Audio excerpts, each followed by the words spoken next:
This lesson has freeze frame video in it. I will comment as we go. This lesson will, without doubt, or should make you feel like you are making progress. Chord construction will become easier. I will try to use freeze frame in more videos. That's really quick and short. Okay. From almost an octave position, E, G sharp, B, and D. Okay. This is kind of a hack, but this is what pros do. They notice what things are, or people who are experienced, they get looking at things. And one day now we're going to take an E7 and make an E minor 7 flat 5. That's pretty cool. Well, anyways, so here's some hacks. Okay, I'm making an E7 chord, E. G sharp, which means that it's the G sharp in there is the major third of E, because E is E, F sharp, G sharp. Okay, and then this is the fourth, and that's a fifth right there. Okay, now that's a fifth, and this right there is the flat 7, because what you do is you take the major 7, which is a leading tone. Okay. And you take that and you flat that 1, so it's called a flat 7, because you're flatting the major 7, which is a whole step down from the root. Okay. Now here's the gist of this. I can take an E7, and by moving, and I put it kind of like E to D, and then the two fingers that are most comfortable for you, you know. But I think the ones that work best are the thumb, the index, the third finger, and the pinky. Okay. Now, if you take an E7, which is great for you when you're playing an E, and sometime you'll run into something in a real book or something, let's say an altered chord or something along those lines. You might be looking at a flat 5, which would be like, this would be like kind of a, like that. But anyways, we're going to go with a flat 3. That gives you the minor third. Okay? And we're going to go with the flat 5, which is that. But essentially, you're taking this chord right here, okay, which is not bad to make. Not too bad at all. But now, I'm going to go like that. And I take the two inner voices. I got an E7. And now I have that. Now also, just notice this as we're going along. I have a form of a C9. Okay? Just notice it. Put it around in your head, wrap it around, see what's going on. So I can go from an E7. Now, can I do that? Can I do that on another one? Let's look at G7. Okay, now let's look at what the minor third is, which is a B flat, and the minor third of D is D flat. I mean the minor fifth, excuse me, the minor fifth is there. Okay?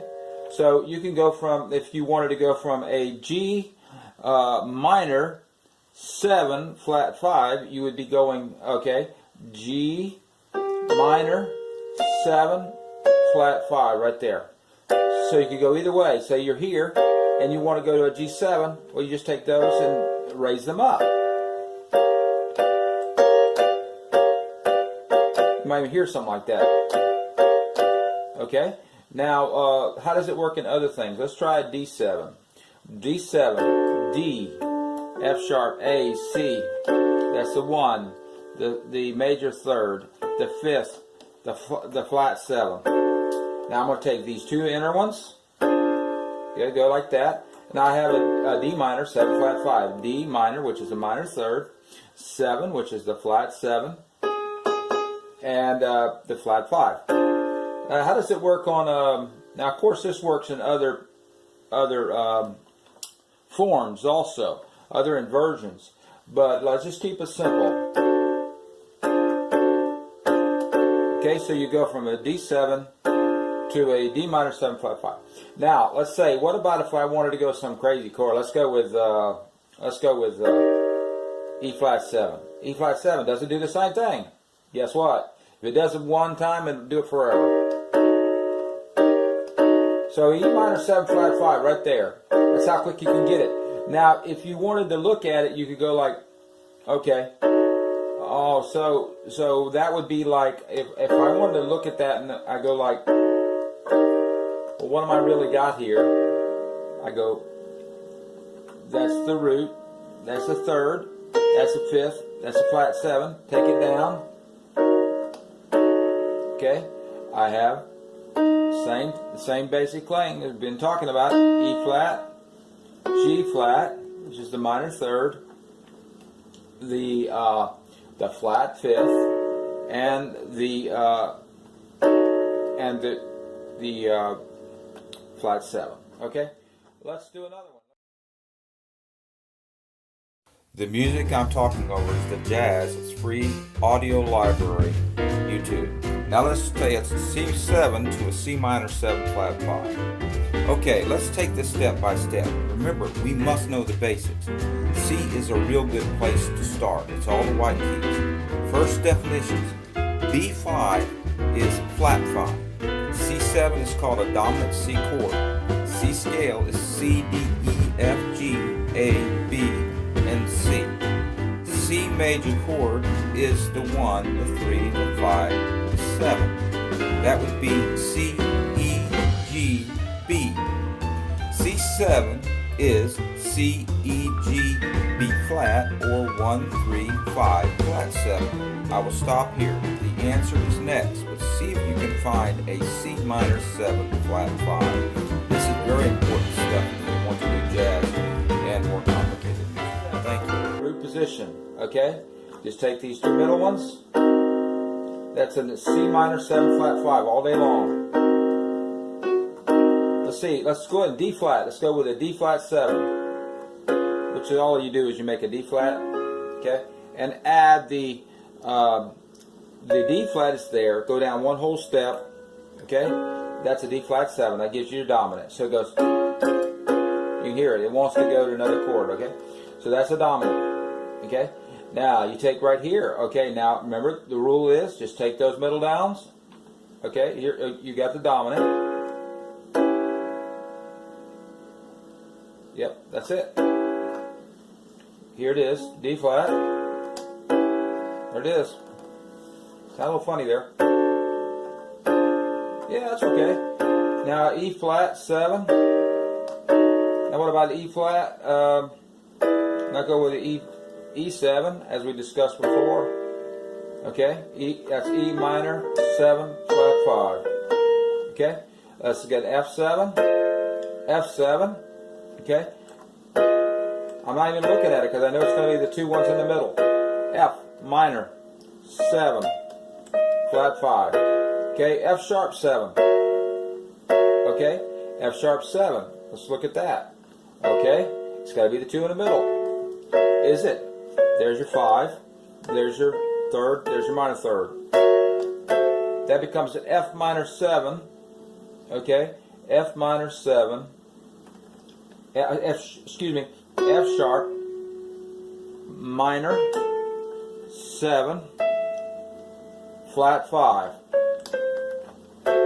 Now G7 went over. Okay, what about the A flat chord? A flat? No use really to do it anymore. You got the idea. A7. Okay, what about a B flat 7? I'm not even looking. But this is the third, minor third. This is the major third.